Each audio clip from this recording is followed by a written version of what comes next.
अस्सलाम वालेकुम, खुशामदीद। Welcome back to easy tricks आसान इंग्लिश सीरीज का सबक नंबर 6। आज हम सीखेंगे रोजमर्रा जिंदगी में इस्तेमाल होने वाले कुछ अल्फाज, words used in daily life. वैसे तो हम काफी सारे अल्फाज अपने रोजमर्रा जिंदगी में इस्तेमाल करते हैं, लेकिन सारे अल्फाज एक ही वीडियो में सीखना थोड़ा मुश्किल होता है, तो मैंने इस मौजू को कई सारे हिस्सों में बांट दिया है। तो आने वाले कुछ वीडियोस इसी मौजू पे होंगे, लेकिन हर एक वीडियो में आप कुछ जरूर नया सीखेंगे। तो चलिए शुरू करते हैं। तो इस वीडियो में हम खासकर टाइम एक्सप्रेशन सीखेंगे, यानी वक्त का इजहार कैसे करते हैं अंग्रेजी में। सबक शुरू होने से पहले अगर आप हमारे चैनल पे नए हैं तो हमारे चैनल पे जरूर सब्सक्राइब कीजिए, और अगर आपने चैनल पे सब्सक्राइब कर लिया है तो इस वीडियो को ज़रूर लाइक कीजिए, शेयर कीजिए और इसमें पूछे गए सवालों का जवाब दीजिए कमेंट सेक्शन में। तो चलिए शुरू करते हैं आज का सबक। आज का सबक है टाइम एक्सप्रेशन पे, यानी वक्त का इजहार कैसे करना है अंग्रेजी में। तो हम अंग्रेजी में वक्त का इजहार 3 तरीके से करते हैं। प्रेजेंट यानी मौजूदा हालात पे, पास्ट यानी माजी पे, और फ्यूचर यानी मुस्तकबिल पे। तो सबसे पहले हम मौजूदा हालात पे वक्त का इजहार कैसे करते हैं ये सीखेंगे, यानी time expression in present situation. तो मैं पहले अंग्रेजी में पढ़ूंगी, फिर उसका मतलब आपको उर्दू में बताऊंगी। तो हमारा पहला अल्फाज है टुडे, इसका मतलब है आज। दिस वीक, इस हफ्ते। दिस का मतलब है इस, वीक का मतलब है हफ्ते। दिस मंथ, इस महीने। दिस ईयर, इस साल। एट द मोमेंट, फिलहाल। नाउ, अभी। एट दिस टाइम, इस वक्त। nowadays, आजकल। right now, इसका मतलब है अभी का अभी। तो अब हम सीखेंगे वक्त का इजहार करना माजी हालत पे, यानी time expression of past situation. तो हमारा पहला अल्फाज है yesterday, इसका मतलब है कल, वो कल जो बीत चुका है। ठीक है। तो दूसरा अल्फाज है द डे बिफोर, एक दिन पहले। डे बिफोर yesterday, तो yesterday का मतलब है कल जो बीत चुका है। डे बिफोर yesterday का मतलब है परसों। लास्ट वीक, लास्ट का मतलब है पिछला। लास्ट वीक यानी पिछला हफ्ता, या मंथ हो सकता है, लास्ट ईयर भी हो सकता है, मतलब पिछले महीने या पिछले साल।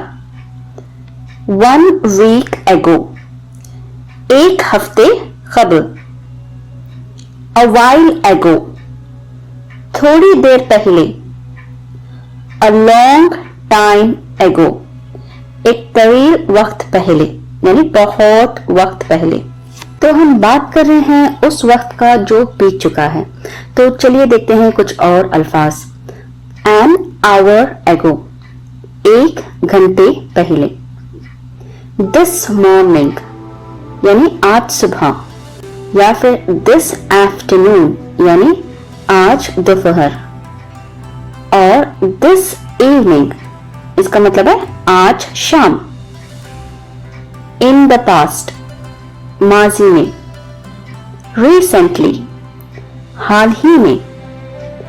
व्हेन आई वॉज बोर्न, जब मैं पैदा हुआ था, या फिर व्हेन ही वॉज बोर्न, तो इसका मतलब है जब वो पैदा हुआ था।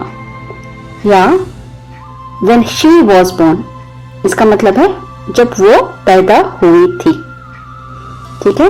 तो अगला अल्फाज है in year 2000, यानी साल 2000 में। तो आप यहाँ पे कोई भी साल के बारे में बात कर सकते हैं। तो मैंने सिर्फ यहाँ पे एक एग्जाम्पल लिया है in year 2000। ठीक है। तो चलिए देखते हैं दूसरे अल्फाज। अब हम सीखेंगे मुस्तकबिल के वक्त का इजहार करना, यानी टाइम एक्सप्रेशन ऑफ फ्यूचर। तो हमारा पहला अल्फाज है टुमारो, इसका मतलब है कल। ये वो कल है जो आने वाला कल है। जो बीत चुका है उस कल को हम कहते हैं yesterday। जो आने वाला कल है उसे हम कहते हैं tomorrow। tomorrow morning, कल सुबह। next day यानी अगले दिन। next का मतलब है अगले। next day अगले दिन। next week अगले हफ्ते। next month अगले महीने या next year यानी अगले साल। in an hour एक घंटे में। in few minutes Chand minute में। soon यानी जल्द। pretty soon इसका मतलब है बहुत जल्द। हम बात कर रहे थे मुस्तकबिल के वक्त के बारे में, तो आइए देखते हैं कुछ और जुमले। in the near future, future का मतलब है मुस्तकबिल, तो इसका मतलब है मुस्तकबिल करीब में, मतलब बहुत ही जल्द होने वाला है। तो दूसरा जुमला है later this afternoon और evening, तो इसका मतलब है ये वो दोपहर है जो आज ही के दिन आने वाली है, या फिर वो शाम है जो आज ही के दिन आने वाली है लेकिन अभी आई नहीं है। तो हम ये जुमला कब इस्तेमाल करते हैं? जब हम इसके बारे में सुबह में बात करते हैं, तब हम ये जुमला इस्तेमाल कर सकते हैं। अगला जुमला है way of in the future. तो इस जुमले का मतलब थोड़ा बड़ा है, गौर से सुनिए। इसका मतलब है मुस्तकबिल में किसी भी वक्त, लेकिन मैं बिल्कुल नहीं बता सकती कब होने वाला है। तो way of in the future. अगला जुमला है द डे आफ्टर यानी परसों। जो अभी आया नहीं है, आने वाला है, वो परसों। इवेंचुअली मतलब आखिरकार, ये होगा। इवेंचुअली इट विल हैपन, इसका मतलब आखिरकार ये हो ही जाएगा। उम्मीद करती हूँ कि आपको आज का सबक समझ में आ गया होगा। अगर आपको कोई भी मुश्किलात पेश आ रहे हैं तो आप कमेंट सेक्शन में जरूर बताइए, मैं उसका जवाब देने की कोशिश करूंगी। तो चलिए लेते हैं आज का सवाल। आज का सवाल बहुत ही आसान है। आपको इन अल्फाजों को अंग्रेजी में लिखना है। तो आपके अल्फाज है अगले साल, पिछले साल और इस साल। तो इन तीनों अल्फाजों को आपको अंग्रेजी में लिखना है और ज्यादा कुछ नहीं। तो thank you for watching easy tricks. मैं मिलती हूँ आपको अगले वीडियो में। Please subscribe to our channel, comment, like and share with your friends. Thank you.